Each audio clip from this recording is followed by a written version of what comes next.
Welcome back to Women's Strength and Bodybuilding. My name is Mark, and I can sleep a little bit better at night knowing that Michaela Aycock is now qualified for the Olympia. We'll get into all that and more in this recap of the 2023 Tampa Pro. Real quick, if you guys could please like the video and subscribe, it would really help me out. So let's get into the top 5. Coming in first place was Michaela, and just in case you haven't been following shows recently, she came in second place, just behind Mila Ash at the Linda Pro just a couple weeks ago. It looks like there are some mixed opinions about Michaela, just based on some of the comments you guys left on my videos. Some of you said she deserved to win the Linda Classic, but others said she's not aesthetic, and I say to each their own. But Michaela's always been a favorite on this channel, and she's one of the hardest workers in the game. In fact, she might have even gotten a workout in the same night after the show. That's how dedicated she is. Now, do I think she has what it takes to win the Olympia? That's a tough one. Last year she placed just outside the top 5, in 6th place, and she's made some significant improvements since then. She's even made improvements since the Linda Pro just a couple weeks ago. If I had to guess right now, I'd at least put Michaela in the top 5, just behind Natalia Kovaleva, Andrea Shaw, and maybe Mila Ash, and Christina Mendoza, depending on the conditioning that everyone brings. You can really see here that Michaela brought great size, thickness, and separation. She was super vascular too, and really focused on bringing out her strengths and minimizing her weaknesses. I thought her tan at the Linda Pro was a little more electric, but it could be just a difference in the lighting or camera equipment. So big congrats to Michaela, and best of luck at the Olympia, 8 weeks out.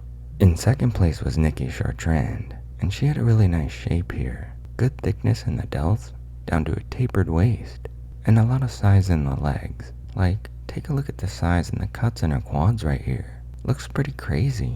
She brought Olympia caliber proportions, and I think if she tightens things up a little bit more in the midsection, glutes, and hamstrings, she could fit in on stage at the Olympia. So a well-deserved second place finish for Nicki.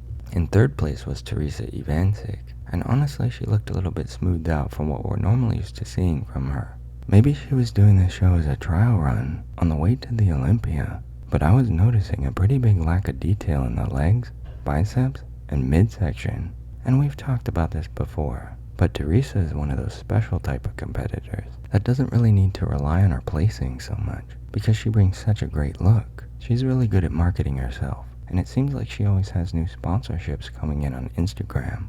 I've also seen her on the news and television quite a bit. So though this isn't prime Theresa that we're typically used to seeing, it doesn't mean that her conditioning couldn't significantly improve in the next 8 weeks. And even if it doesn't, it looks like she's already found a niche, and that's something that's extremely tough to do in women's bodybuilding. So I say more power to her, and congrats on your 3rd place finish.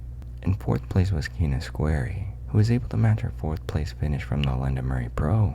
My feedback on her physique from that show was to control her midsection a little bit better, and come in a little bit more conditioned. She definitely came in more conditioned in the back poses, but it looks like she might have sacrificed a bit of size to come in a little bit leaner. She was able to tighten up her midsection and get the separation to come out a little bit more towards the end of her posing routines, but some of the transitions in some of these poses show that she could have done a little bit better job of keeping that area tight. But let's not forget that she's also over 50 and was able to win the Masters over 50 division as well. So that's really impressive. And who knows, if she figures out a trick to pull more water out of her midsection, the difference could be night and day. But overall, she had great control and was very much on par with what she brought to the Linda Classic. So what's weird here is Kyna placed 4th in the Open, and Selyka Givan placed 6th. But in the Masters over 40, Selyka placed 1st, and Kyna placed 2nd. You don't typically see that at the pro shows, someone placing lower in the Open, then coming back to win the Masters. I'm not taking anything away from Selyka, because she's also really thick and muscular, but it's just interesting. In 5th place was Forey, who brought great striation in the upper body and in the delts. In a lot of these front poses, she looked more conditioned than Theresa did, but it was the back poses that dropped her down a couple of placings. Those darn glutes and hamstrings, man. Again, it's just naturally a tough area for women to get super conditioned in, and it takes a lot of time and consistency. But I definitely say Julia's on track. to keep placing top 5 at some of these shows. Her back double bicep looked huge, and if she could just get her lower body to match, I think she could really improve her placings. I hope to see her continue to improve, and congrats on the top 5. Okay, so that wraps up the top 5 in the open. Let's go ahead and jump into the Masters divisions really quick. Selyka Givan won Masters over 40, and just look at the flare in her lats here. Jeez, her shoulder to waist ratio looks bigger than Ronnie Coleman. She's really full and thick up top, then tapers down beautifully into the glutes and hamstrings. We saw Selyka take 3rd place in the open at the Linda Murray Pro, and she looked really thick there as well. She's got great development, but just looked a little bit smoothed out here. I also like what she did with her look. She did a great job, so congrats. Winning the Masters over 50 was Kyna Squarey, which is pretty mind-blowing. She's the only Masters competitor to place top 5 in the open, and she's just been crushing it lately. Taking home 1st place in the Masters over 55 was Patti Corbett. So that wraps up women's bodybuilding at the Tampa Pro. We've already got a lot of exciting women that are qualified for the Olympia, and things are starting to heat up as we get closer and closer to November 2nd in Florida.